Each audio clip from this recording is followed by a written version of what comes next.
Ами за малко.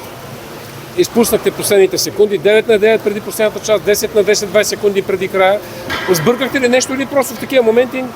Три положения в последната част го решиха. Но винаги е така, когато са равностойни мачовете, за много малко от положението става въпрос и той се обръща. Накрая имахме възможност, имахме отворен шут. Ако беше влезнал, вече отивахме на дуспи, пак надеждата оставаше жива. Но въпреки всичко, много добър матч, адмирации за противника и най-вече, че според мен стана спектакъл за публика. Стана хубаво градско дерби, наистина. Да.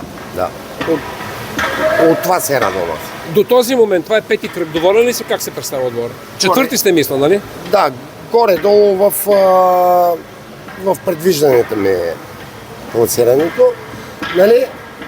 Сега в следващия кръг вече ще си вземе, следващия въртеж ще си вземе полките и се надявам да успеем да си задържим минимум позицията, за да влезнем в четвърта. Това е. Първата села е четвърка, след това ще мислите за медали. По-нататък ще ги мисля. Живот и здраве. Какво мислиш за първенството, така да завършим като ниво? Добре, тук най-вече тези мачове, които са в Варна, са доста оспорвани и предлагат повече емоция. Не, че няма мачове и в София, които са, но за момента ще предстоят доста емоции и доста хубави мачове още. Благодаря ти. Благодаря и аз.